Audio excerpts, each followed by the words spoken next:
Hello, my Kabbalistic people. How are you doing? Thank you for your love. Thank you for your support.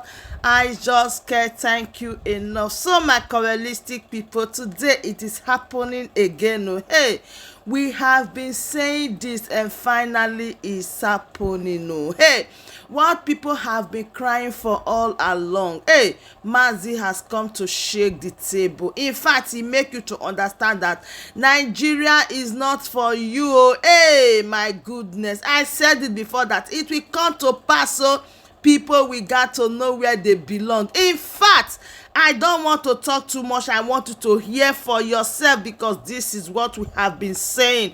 This is the cry of a lot of people saying, oh, the maltreatment is too much. Oh, the hunger is too much in the land. Oh, the treatment so bad. Why will you be treating people this way? But let me not talk too much. I want you to watch the video.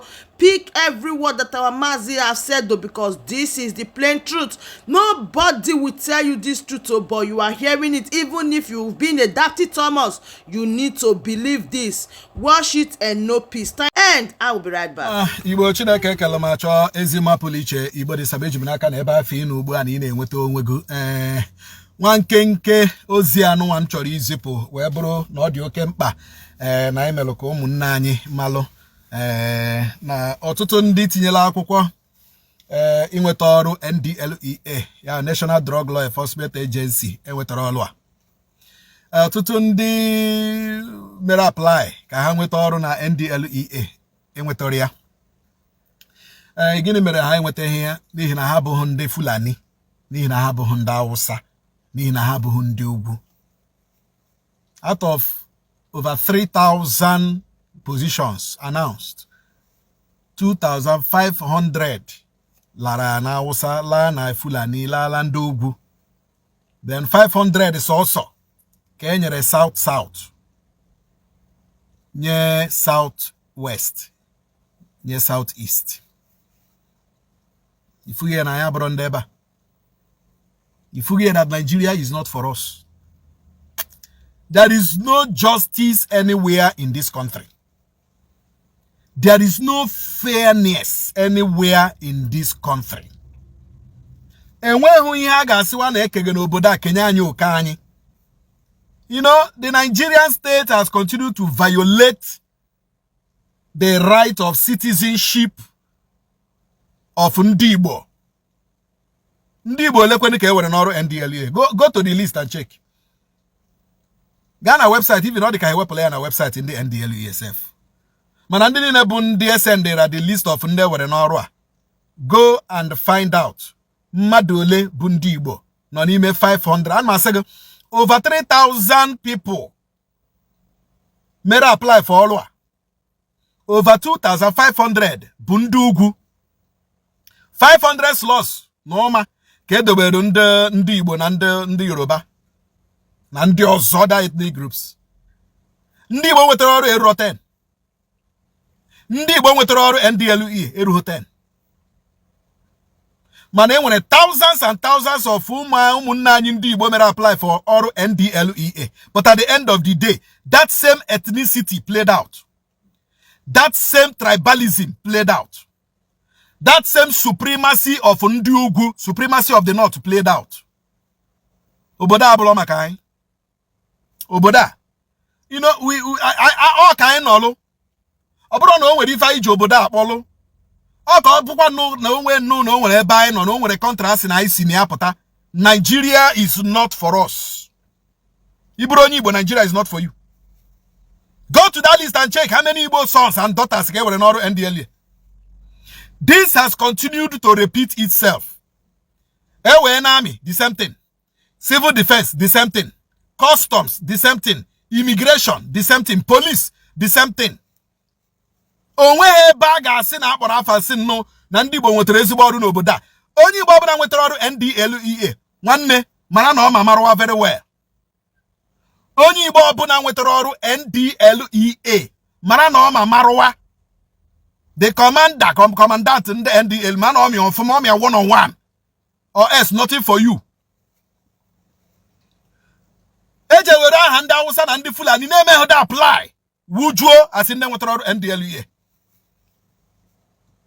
and Hausa and the Fulani name ha apply. Now passing who through the stress of him apply before him upload, before the website emepe. Our brothers and sisters were, you know, hamugideranya na check our website in the NDLE emepe. NDLE website emepe.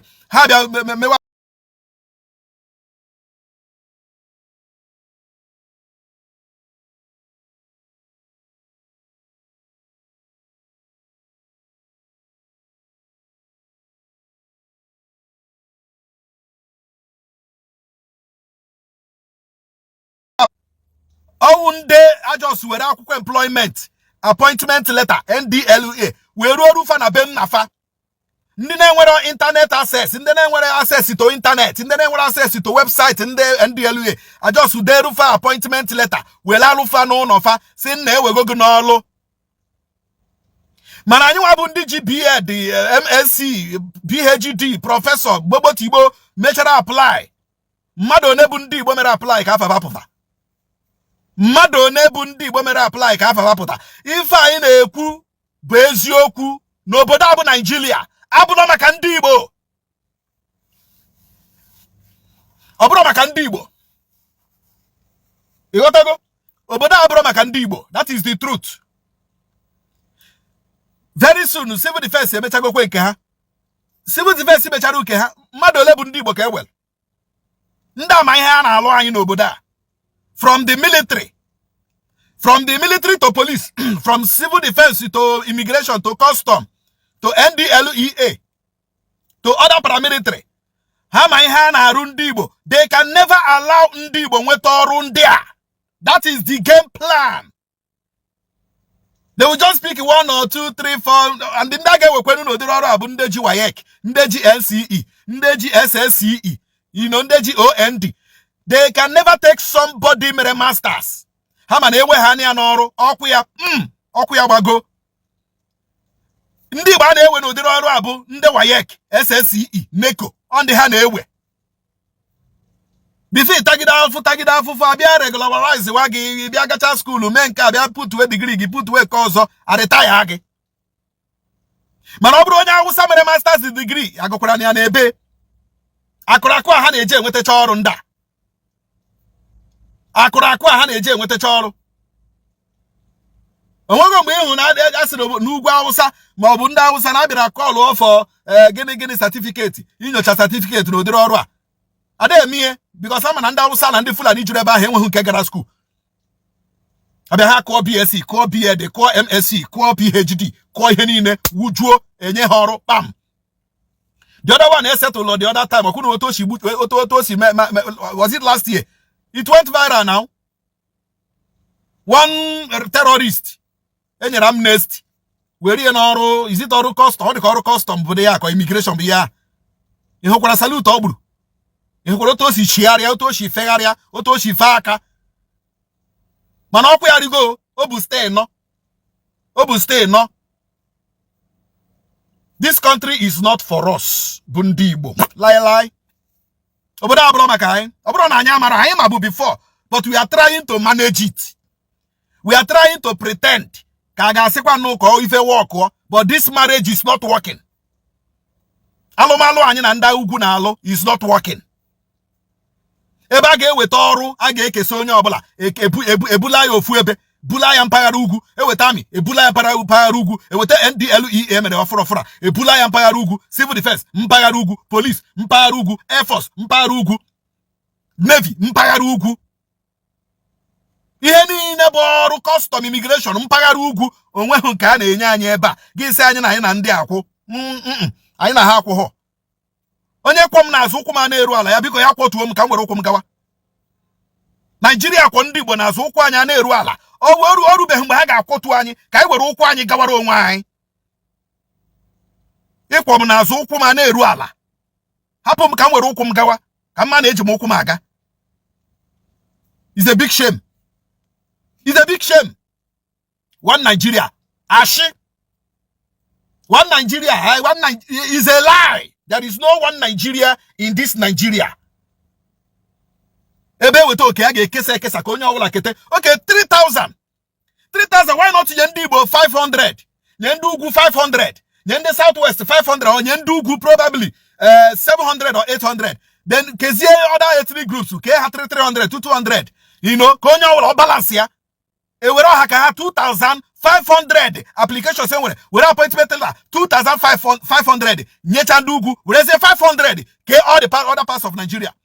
Ndị Igbo nwetara ọrụ eruhu 10. Quote me. Igbo nwetara ọrụ NDLEA ọhụrụ ọhụrụ a eruhu 10. Go to that list and check. Onye kwa anyị na-asụ ụkwụ anyị na-eru ala ya kwọtuo anyị ka anyị were ụkwụ anyị lawa. Ọ dịkwa egwu. Fear. So my wonderful family, that brings us to the end of this update. Do well to like the video, share and subscribe. Thank you and bye bye.